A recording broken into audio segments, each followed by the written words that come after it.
이번 주말에 우리 부모님 댁에 같이 가자. 준호 오빠가 갑자기 한 말에 저는 깜짝 놀랐어요.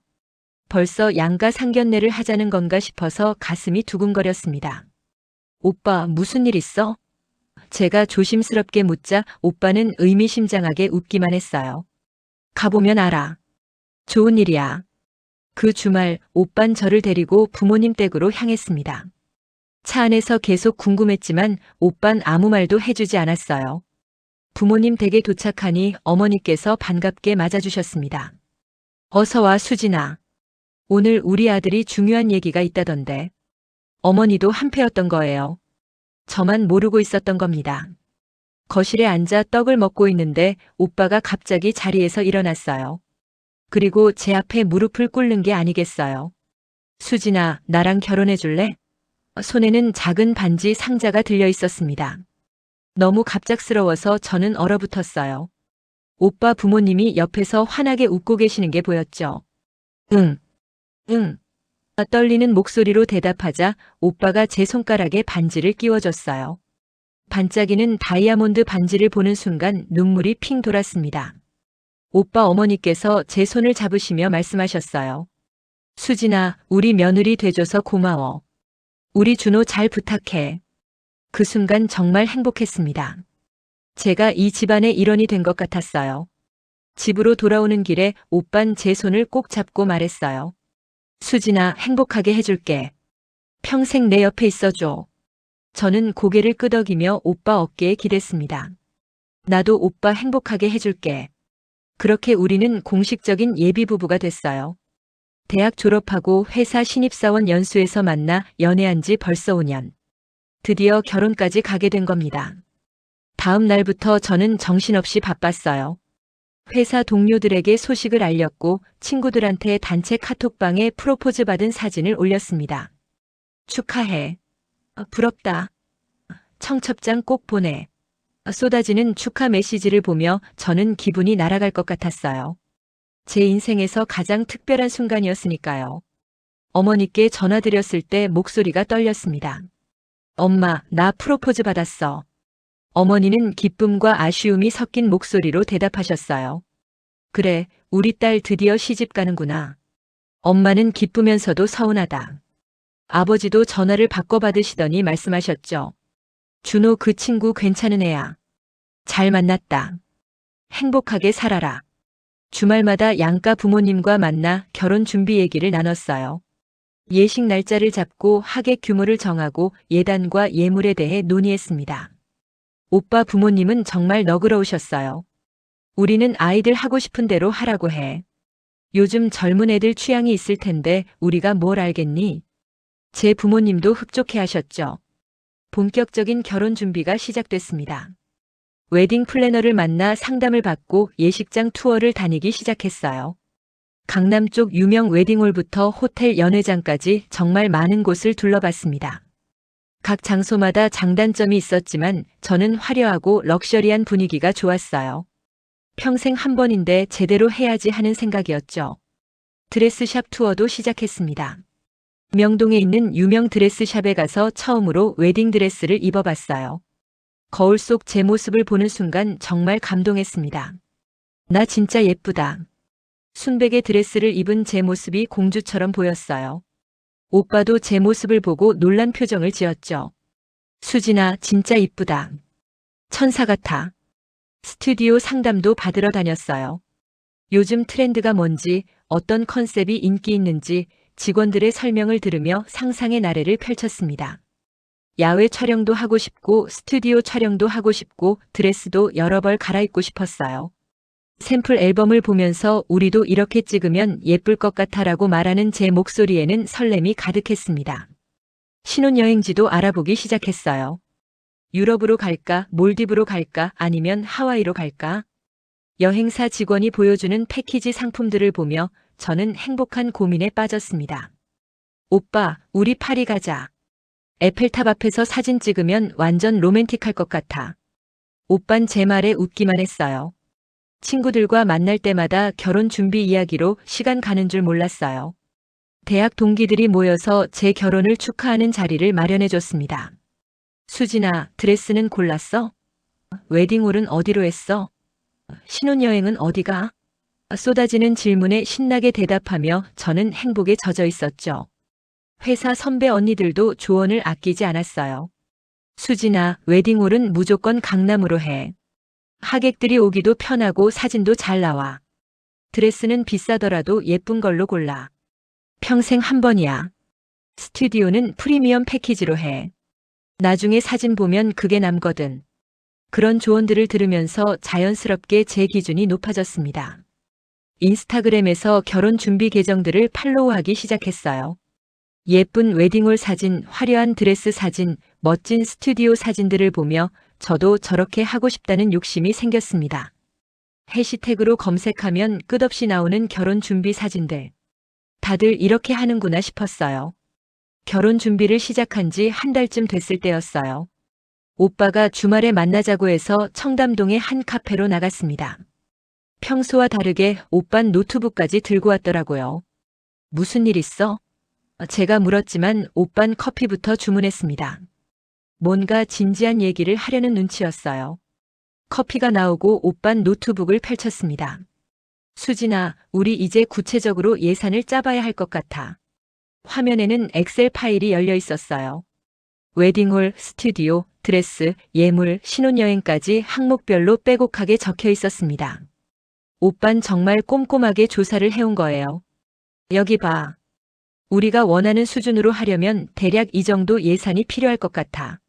오빠가 가리킨 총액란을 보는 순간 저는 깜짝 놀랐어요. 생각보다 훨씬 큰 금액이었거든요. 이렇게 많이 들어가? 제 놀란 목소리에 오빤 고개를 끄덕였습니다. 응, 내가 원하는 웨딩홀이랑 드레스, 스튜디오 패키지 다 포함하면 이 정도야. 저는 숫자들을 하나하나 살펴봤어요. 웨딩홀 대관료, 식대, 드레스 구매비, 스튜디오 촬영비, 메이크업 비용, 예물 가격, 신혼여행 경비. 모든 게 제 예상보다 비쌌습니다. 오빠, 이거 좀 줄일 수는 없어? 제가 조심스럽게 물었지만 오빤 고개를 저었어요. 이미 최대한 아껴서 잡은 거야. 내가 원하는 걸로 하면 이것보다 더 들어갈 수도 있어. 오빠의 말에 저는 입술을 깨물었습니다. 평생 한 번뿐인 결혼식인데 돈 때문에 포기해야 한다는 게 속상했어요. 그럼 우리 돈은 얼마나 있는데? 제가 물었고 이제 본론으로 들어갈 차례였죠. 오빤 다른 탭을 열었습니다. 나는 지금까지 모은 게 있어. 근데 여기서 전세 자금 빼면 결혼식에 쓸 수 있는 돈은 이 정도고. 화면에 표시된 금액을 보며 저는 또 한 번 놀랐어요. 오빠가 정말 열심히 모았구나 싶었습니다. 회사 다니면서 꾸준히 저축한 결과였죠. 수진이는 얼마나 모았어? 드디어 제게 질문이 돌아왔습니다. 순간 심장이 철렁 내려앉았어요. 사실 저는 정확하게 제 통장 잔액을 확인해 본 적이 없었거든요. 그냥 대충 이 정도는 있겠지 하고 넘어갔던 겁니다. 잠깐만. 확인해 볼게. 저는 떨리는 손으로 휴대폰을 꺼냈어요. 은행 앱을 열고 비밀번호를 입력했습니다. 메인 통장을 확인하니 생각보다 적은 금액이 보였어요. 적금 통장도 확인했죠. 두 개를 합쳐봐도 오빠가 모은 돈의 10분의 1도 안 됐습니다. 그것도 부모님께서 넣어주신 돈을 포함한 금액이었어요. 제가 직접 모은 돈은 정말 얼마 안 됐죠. 얼마야? 오빠가 다시 물었지만 저는 차마 말하기가 부끄러웠습니다. 화면을 보여주는 것도 창피했어요. 그게 생각보다 적어. 제 목소리가 점점 작아졌습니다. 오빤 제 표정만 봐도 상황을 눈치챈 것 같았어요. 얼마나 적은데? 다시 한번 물었고 저는 어쩔 수 없이 화면을 돌려 보여줬습니다. 오빠의 눈이 점점 커지는 게 느껴졌어요. 한참 동안 화면을 바라보다가 천천히 고개를 들었습니다. 수진아, 이게 전부야? 조심스럽게 묻는 오빠의 목소리에 저는 고개를 끄덕일 수밖에 없었죠. 응. 대답하는 제 목소리는 모기 소리만 했어요. 오빤 깊은 한숨을 쉬었습니다. 수진아, 내 월급이 꽤 되잖아. 5년 동안 일했으면 적어도. 아니, 그래도 이것보다는 많이 모았을 줄 알았는데. 오빠의 말에 저는 아무 대꾸도 할 수 없었어요. 사실이었으니까요. 저는 돈을 제대로 모으지 않았습니다. 돈을 다 어디에 쓴 거야? 오빠가 물었지만 저는 대답하기가 너무 창피했어요. 명품 가방에 고급 레스토랑 식사에 친구들과의 술자리에 해외여행에 매주 받는 네일아트에 돈 쓸 곳은 너무나 많았죠. 하나하나 따지면 큰 돈은 아니었지만 5년 동안 쌓이고 쌓이니 어마어마한 금액이 된 겁니다. 나도 저축하려고 했는데 잘 안 됐어. 미안해. 변명처럼 내뱉은 제 말에 오빤 한동안 아무 말이 없었어요. 그냥 커피만 마시며 생각에 잠긴 표정이었습니다. 저는 그 침묵이 너무 무거웠어요. 뭐라도 말을 해줬으면 좋겠는데 오빤 계속 조용했죠. 며칠 후 드레스샵에 갔을 때였어요. 저는 마음에 드는 드레스를 찾았는데 정말 예뻤습니다. 이거 입어봐도 될까요? 직원에게 물었고 피팅룸으로 안내받았어요. 드레스를 입고 거울을 보는 순간 감탄이 나왔습니다. 와, 나 완전 공주 같아. 옆에 있던 오빤 저를 보며 어색하게 웃었어요. 예쁘긴 한데. 가격이 얼마야? 오빠가 조심스럽게 물었습니다. 직원이 가격표를 보여줬고 오빠의 얼굴이 굳어지는 게 느껴졌어요. 수진아, 이거 너무 비싼 것 같은데. 다른 거 보자. 하지만 저는 이 드레스가 너무 마음에 들었습니다. 오빠, 평생 한 번 입는 건데 이 정도는 괜찮잖아. 이 정도가 어디가 괜찮아? 렌탈로 하면 훨씬 저렴한데. 오빠의 말에 저는 발끈했어요. 렌탈은 싫어. 나는 내 드레스를 갖고 싶어. 다른 사람이 입었던 거 입기 싫다고. 목소리가 점점 높아졌습니다. 직원이 난처한 표정으로 물러섰어요. 수진아, 우리 밖에서 얘기하자. 오빠가 제 팔을 잡고 드레스샵 밖으로 나갔습니다. 왜 이래? 드레스 하나 고르는데 왜 이렇게 예민하게 구는 거야? 제가 따졌지만 오빤 참을성 있게 말했어요. 수진아, 우리 현실을 좀 봐. 내가 모은 돈도 거의 없는데 어떻게 비싼 드레스를 사? 오빠 돈 있잖아. 그걸로 하면 되잖아. 제 말에 오빠의 얼굴이 확 굳어졌습니다. 내 돈? 수진아, 그게 무슨 소리야? 우리 둘이 결혼하는 건데 왜 내 돈으로만 하려고 해? 순간 저도 할 말이 없어졌어요. 하지만 인정하기 싫었습니다. 그럼 오빠는 나랑 결혼하기 싫은 거야? 맨날 돈 타령만 하잖아. 감정이 북받쳐서 눈물이 날 것 같았어요. 오빤 한숨을 쉬며 말했습니다. 그런 게 아니라 우리 좀 더 현실적으로 생각해야 한다는 거야. 사랑만으론 부족해, 수진아. 그날 이후로 우리 사이가 조금씩 어색해지기 시작했어요.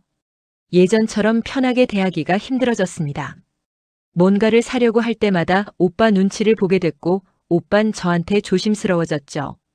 결혼 준비를 하면서 행복해야 할 시간인데 점점 피곤해지는 기분이었어요.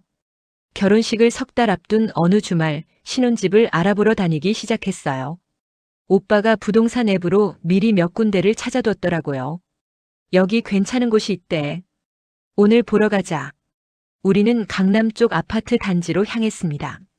중개인 아저씨가 친절하게 맞아주셨어요. 신혼부부시죠? 요즘 젊은 분들은 이런 평수를 많이 선호하시더라고요. 아저씨가 안내해준 집은 깨끗하고 괜찮아 보였어요. 역세권이라 교통도 편리했고 주변에 마트나 병원도 가까웠습니다. 오빤 만족스러운 표정으로 집안을 둘러봤어요. 수진아, 여기 어때? 괜찮은 것 같은데? 하지만 저는 첫눈에 마음에 들지 않았습니다. 거실이 너무 좁아 보였거든요. 방도 작았고 주방도 생각보다 협소했어요. 오빠, 너무 작은 것 같아. 우리 둘이 살기에도 답답할 것 같은데. 제 말에 오빤 의아한 표정을 지었습니다.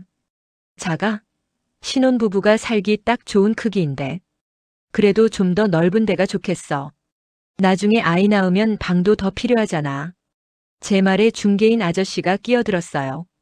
그럼 좀 더 큰 평수를 보실래요? 이 단지에 더 넓은 타입도 있긴 한데 가격이 좀 올라가요. 저는 고개를 끄덕였지만 오빤 난처한 표정이었습니다. 더 큰 평수의 집을 보러 갔어요.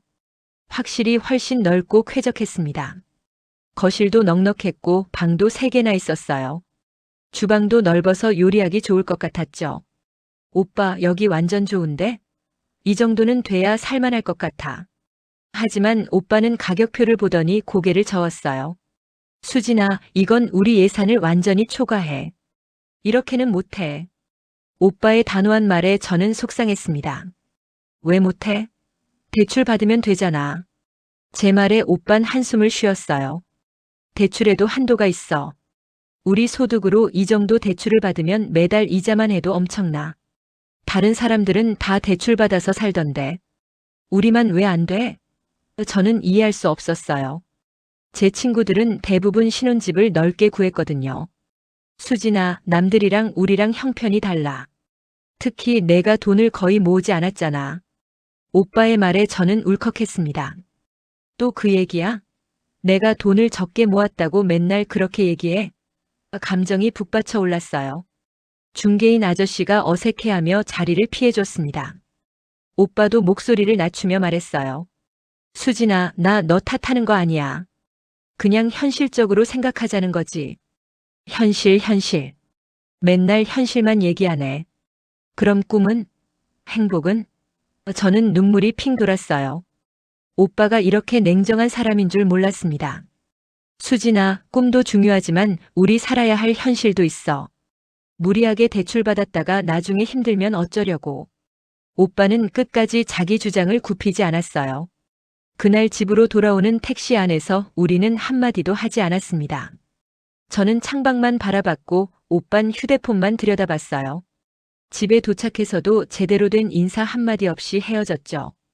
혼자 집에 돌아와 침대에 누워 한참을 울었습니다. 며칠간 오빠와 연락을 거의 하지 않았어요. 카톡 메시지가 와도 익십으로 일관했고 전화도 받지 않았습니다. 제가 얼마나 화났는지 보여주고 싶었거든요.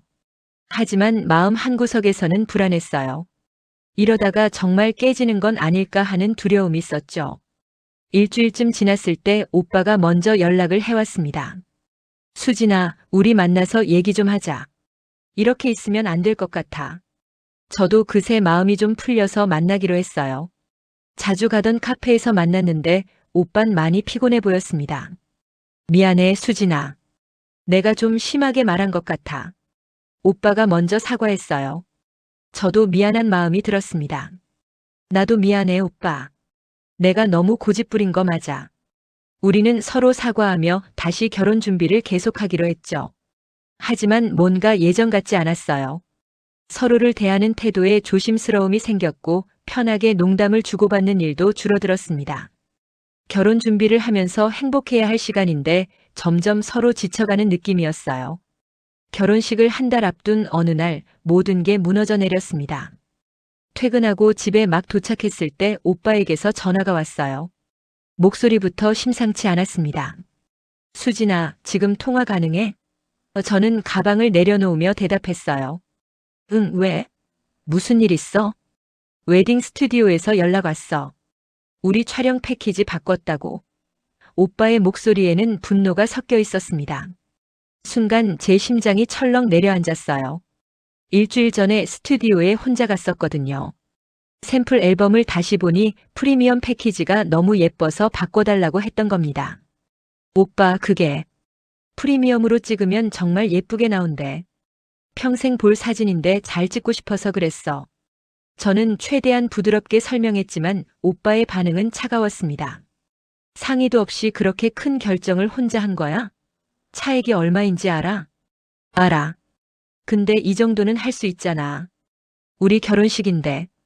제 말에 오빠가 버럭 소리를 질렀어요. 할 수 있어? 수진아, 너 지금 무슨 소리 하는 거야? 그 돈이 어디서 나오는데? 오빠가 이렇게 화내는 모습은 처음 봤습니다. 오빠 돈 있잖아. 제 말이 끝나기도 전에 오빠가 말을 잘랐어요. 내 돈? 또 내 돈으로 하라고? 수진아, 너 정신 좀 차려. 내가 모은 돈도 거의 없으면서 어떻게 그렇게 당연하게 내 돈을 쓰려고 해? 오빠의 목소리는 점점 높아졌습니다. 나한테 무시하는 거야? 내가 돈을 적게 모았다고. 저도 감정이 북받쳐 올랐어요. 무시하는 게 아니라 현실을 말하는 거야. 수진아, 넌 그동안 명품 가방 사고 해외여행 다니면서 돈 다 썼잖아. 그러고도 결혼 준비는 전부 내 돈으로 하려고 하고. 그럼 나랑 결혼하지 말지 그랬어. 저는 울먹이며 소리쳤어요.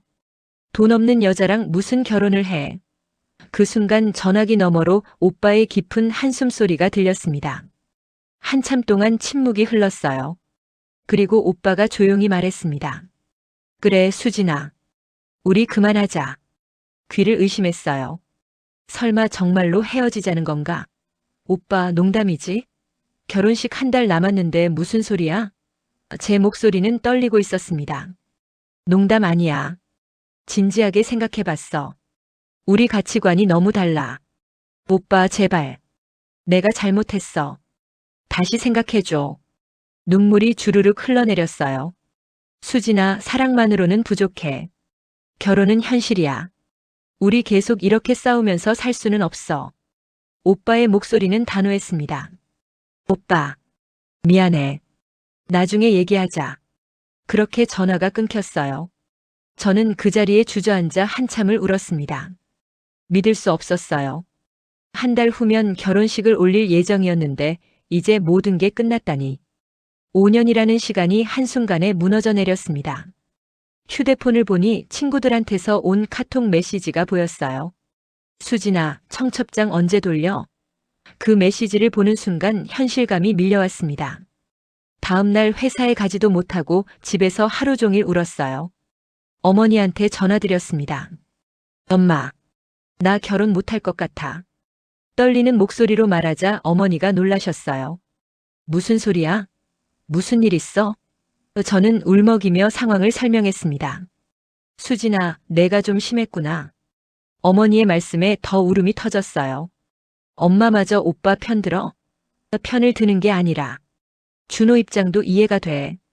내가 돈도 안 모으면서 비싼 것만 고집하니까 힘들었을 거야. 어머니조차 저를 이해해주지 않았습니다. 친구들한테 연락했어요. 나 결혼 못할 것 같아. 친구들이 놀라며 물었습니다. 무슨 일이야?